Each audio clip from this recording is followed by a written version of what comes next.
Bonjour à tous, je suis Adeline, femme, entrepreneur et passionnée par la santé et le bien-être féminin. Ma philosophie, le savoir, c'est le pouvoir. Et quoi de plus puissant que de connaître son propre corps, comprendre son fonctionnement et maîtriser les réflexes préventifs à adopter pour véritablement prendre le contrôle de sa santé et de son bien-être en tant que femme. C'est au travers de discussions franches avec d'autres femmes, amis, proches ou encore collègues, mais également avec des professionnels de santé que j'ai pensé pourquoi ne pas partager ces situations, ces découvertes et autres pépites de la vraie vie avec vous toutes et tous. Bienvenue sur Naviguer sa féminité, le podcast où nous allons partager connaissances, informations et expériences pour que nous puissions toutes prendre le contrôle de notre santé et de notre bien-être tout au long de nos vies de femmes. Alors, c'est parti!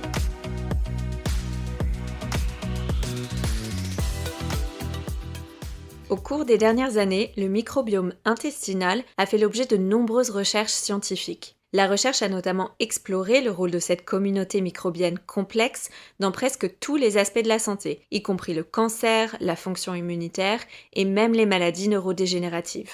En comparaison, le microbiome vaginal a reçu très peu d'attention, malgré la prévalence de la vaginose bactérienne, une infection génitale qui peut survenir lorsque le microbiome vaginal est déséquilibré, particulièrement fréquente puisqu'elle concerne 30% des femmes dans le monde.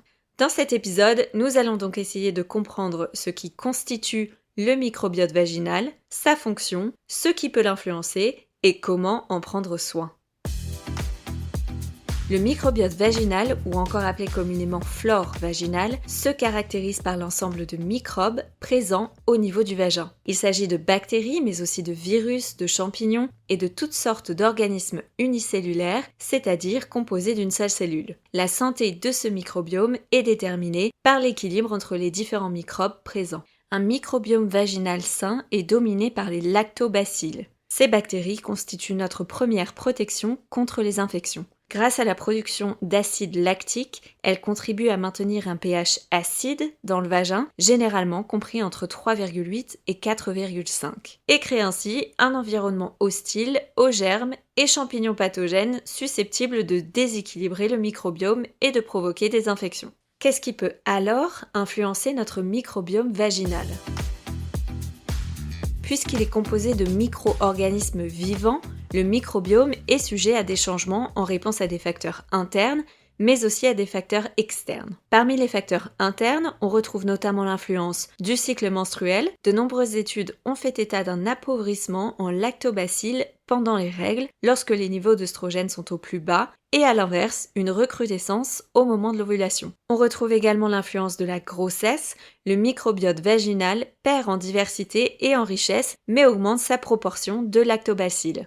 Parmi les facteurs externes, on retrouve notamment l'influence du régime alimentaire. La recherche a montré qu'un apport insuffisant en micronutriments, tels que les vitamines A, C, D, E ou encore le calcium, pouvait augmenter le risque de vaginose bactérienne. Des données suggèrent également qu'un apport accru en glucides à indice glycémique faible peut favoriser la croissance de lactobacilles dans le vagin. A l'inverse, les glucides à indice glycémique élevé augmenteraient le risque de vaginose bactérienne chez les femmes. Second facteur externe, le stress, notamment chronique. En augmentant la sécrétion de cortisol, il va provoquer une diminution d'œstrogène et ainsi entraîner une réduction des lactobacilles, déséquilibrant à son tour le microbiote vaginal. Ensuite, le tabac, les substances présentes dans les cigarettes telles que la nicotine altèrent les cellules vaginales. Les femmes qui fument ont également un taux plus faible d'œstrogène dans le sang, ce qui entraîne une diminution des lactobacilles. Et enfin, la prise d'antibiotiques.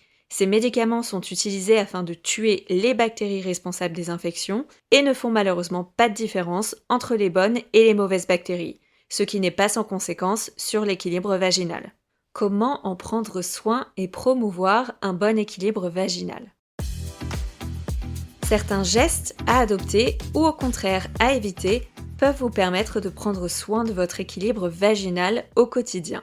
Côté hygiène, le vagin est un organe auto-nettoyant. Il a sa propre façon de maintenir son équilibre, ce qui signifie qu'il faut absolument éviter les douches vaginales qui consistent à essayer de nettoyer l'intérieur du vagin car elles peuvent nuire à cet équilibre. La vulve, à l'extérieur, peut être nettoyée uniquement avec de l'eau et un savon doux. Côté régime alimentaire, l'introduction d'aliments fermentés tels que la choucroute, le kimchi, le kéfir et le kombucha peut être bénéfique. Lors des rapports sexuels, utiliser des préservatifs ne prévient pas seulement les infections sexuellement transmissibles, mais peut aussi protéger le microbiote vaginal. Pendant vos règles, évitez les tampons et autres serviettes hygiéniques parfumées. A l'inverse, l'utilisation d'une coupe menstruelle peut être utile car elle stocke le sang plus haut dans le vagin. Enfin, pour réduire votre stress, pensez à pratiquer des techniques de relaxation telles que la méditation, le yoga ou encore la respiration profonde. Bien qu'encore trop peu d'études existent sur le sujet, la flore vaginale et le maintien de son équilibre jouent un rôle déterminant dans la santé et le bien-être des femmes. Plusieurs facteurs, à la fois internes et externes, peuvent cependant perturber cet équilibre fragile.